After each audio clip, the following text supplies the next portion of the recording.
Katika miongoni mwa mambo ambayo yanapelekea wakati mwingine kwa wanaume kuwaacha wake zao, manake sio tu kwa wanawake kudai talaka, bali wanaume nao pia inapelekea kuacha kuwapa talaka wake zao, ni yale madhila wanayoyapata kutoka kwa wake zao vile vile.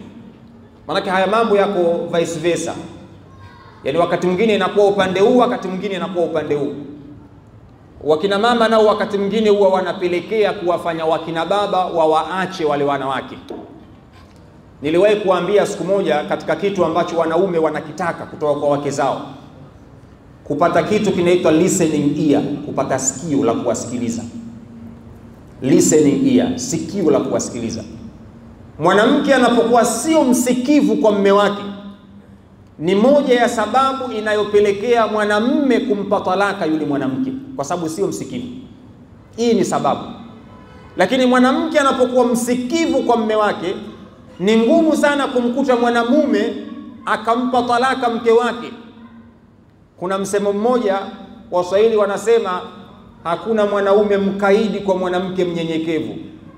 Yaani siku zote mwanamke akiwa mnyenyekevu kwa mume wake, lazima mwanamume anakuwa mpole na hawezi kumwacha huyo mwanamke. Inaweza ikatokezea akaoa mke mwingine, lakini hawezi kumwacha yule, kwa sababu yule mwanamke ni mnyenyekevu kwa mume wake. Lakini miongoni mwa sababu zinazopelekea wanaume kuwaacha wake zao ni kwa sababu ya wanawake kukosa usikivu kwa waume zao. Bwana Mtume Muhammad sallallahu alayhi wa alihi wasallama, yeye alipata bahati ya kupata mwanamke aliyekuwa akimsikiliza sana sana. Alikuwa ni mama Khadija, alikuwa akimsikiliza sana Bwana Mtume Muhammad. Lakini Mtume alipata utulivu, ile sakina ya ukweli aliipata kwa mama Khadija. Na ndio lengo la ndoa, kama alivyosema Allah, wa min ayatihi an khalaqa lakum min anfusikum azwajan litaskunu ilaiha. Ile sakina Mtume aliipata kweli kwa mama Khadija, mpaka ikafikia hatua Mtume alikuwa akipatwa na madhila yoyote alikuwa akikimbilia kwa mama Khadija, kwa sababu ndio mahala ambapo Mtume alikuwa akipata utulivu pale kwa mama Khadija. Sasa siwaambii kwa wanawake wetu wa leo kwamba mtu akapata madhara kwenye biashara, kazini kwake pengine kapata madhara fulani, anategemea akirudi nyumbani atapata tulizo. Hali haipo hivyo katika nyumba nyingi za wanaume wengi wa Kiislamu, bali wanawake imekuwa ndio sababu ya kuwaongezea maumivu wanaume wengi wa Kiislamu. Kwa hiyo wanawake wanachokikosea ni kushindwa kuwapa sikio la kuwasikiliza waume zao na kuwatuliza, kuwafanya ni sehemu ya kimbilio, kwamba mume wangu kwangu mimi ndio sehemu ya kukimbilia. Kwa hiyo wanaume wamekosa listening ear, sikio la kuwasikiliza. Mwisho wa siku wanaume wakikosa hilo, wanaamua kuandika talaka kumpa yule mwanamke. Gugu, maneno kuwa mengi. Katika kitu ambacho wanaume hawapendi ni gugu la maneno. Mama Khadija, hakuna riwaya hata moja iliyowahi kuandikwa kwenye Sahih Bukhari wala kwenye Muslim, wala sio zile asahul kutub baada al-Qur'an, vile vitabu vyote ambavyo tunasema baada ya Qur'an ndio vinafuatia. Haijawahi kutokea kuna hadithi hata moja kwamba Mtume alibughudhiwa na mama Khadija, haijawahi kutokea. Au hadithi hata moja mama Khadija aliwahi kumsemeza vibaya Mtume, haijawahi kutokezea. Lakini sikwambii wewe leo ndio ukamwambia mke wako, mke wangu vaa juba. Mwambie tu mke wangu bwana vaa juba, sikiliza hayo maneno yatakayotoka huko. Shehe utakuwa wewe bwana, ushehe huo umeanza lini? Haya maneno yakiwa yanakithiri katika nyumba, mara nyingi huwa yanapelekea mwanamume kuandika talaka kumpa yule mwanamke. Sio sababu ya kumpa talaka mwanamke actually, kwamba pengine ukamwamrisha mke wako vaa juba kisha akakataa ukasema nakupa talaka. Sisemi kuwa ndio sababu, isipokuwa mwanamume anapokuwa anamwamrisha mke wake kisha yule mwanamke akawa hasikii kile anachoambiwa, mwanaume anaona sisikilizwe, anaamua kuandika talaka, anampa mke wake. Kwa hiyo wanawake wanatakiwa wajue wakati fulani gubu, maneno, kuto kumsikiliza mume ni sababu zinazopelekea mwanamume kuandika talaka. Lakini sababu nyingine, kukosa uaminifu. Kukosa uaminifu katika maisha ya ndoa. Hii ni sababu inayopelekea wanaume kuandika talaka, kuwaacha wake zao. Mwanamke anapokosa uaminifu katika nyumba yake, mwanamume huwa hana uvumilivu wa kuendelea kukaa na mwanamke ambaye sio mwaminifu. Mwanamke anaweza kumvumilia mwanamume. Tazama maumbile alivyoumbwa na Allah subhanahu wa ta'ala wanawake. Mwanamume anaweza akafumaniwa na mke wake, lakini mwanamke akamsamehe mume wake na wakaendelea kuishi. Lakini mwanamume akimfumania mke wake, ni ngumu sana kwa mwanamume kuweza kumsamehe mwanamke. Ngumu sana. Ni mmoja katika 100. Lakini mkeo anaweza akakusamehe. Lakini juu ya kwamba mwanamke anaweza kukusamehe, mwanamke huwa asahau. Mwanamume akikusamehe anasahau. Mwanamke huwa asahau. Siku ukimkera anakukumbusha. Unajua wewe mwaka fulani ulifanya 1 2 3 4.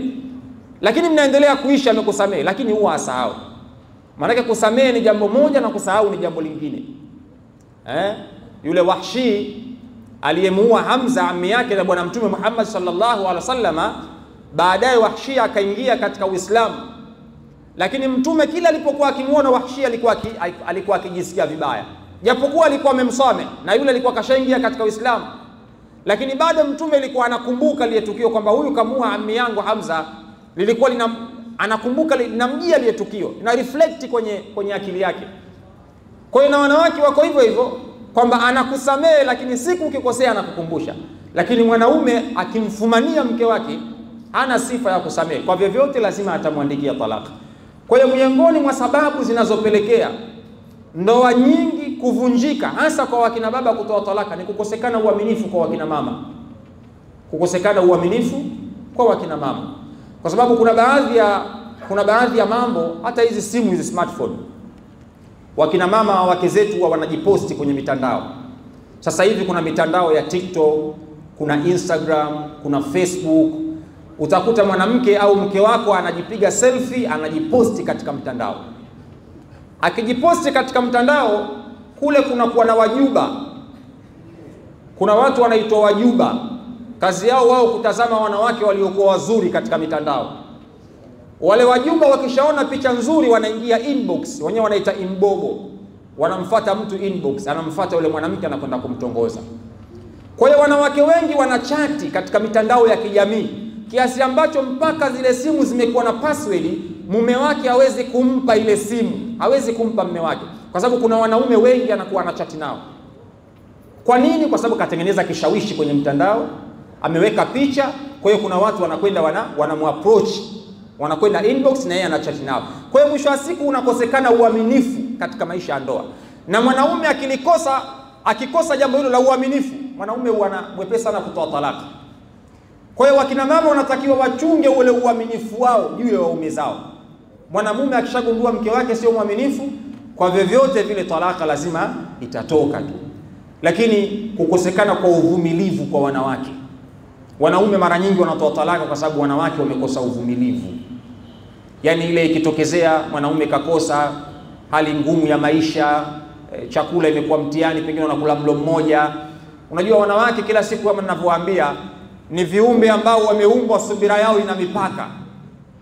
Yaani mwanamke ukikosa leo, kesho kutwa, siku 5 ya 6 mwanamke anaanza kufikiria kuondoka kwenye hiyo nyumba. Au anatafuta alternative way. Anatafuta njia ya kufanya ili aweze kupata kile anachokihitaji. Akishaona kuna dhiki ndani ya nyumba, mwanamke uvumilivu wake unachukua siku 5. Hii ni tafiti. Kuna tafiti imefanyika kwamba wanawake wana uwezo wa kuvumilia shida kwenye nyumba kwa siku 5 tu. Ya 6 huwa anaanza kufikiria alternative way. Anaweza akawa hajafanya kitu, lakini anaanza kufikiria kwamba maisha haya mpaka lini? Hivi kwa nini mimi nakula mlo mmoja? Kwa nini mimi sivai vizuri? Kwa nini mimi hivi? Yaani kuna dhiki fulani akipitia kwenye maisha yake tu ndani, mwanamke anaanza kutafuta namna nyingine, kwa sababu subira yao inakuwa ina mipaka. Kwa hiyo hali hii ya kukosa uvumilivu inapelekea wanaume wengi pia kuwapa talaka wake zao, kwa sababu mwisho wa siku huyu mwanamke akikosa uvumilivu ataanza kutoa maneno ya ajabu kwa mume wake. Mwisho wa siku mwanaume anatoa talaka.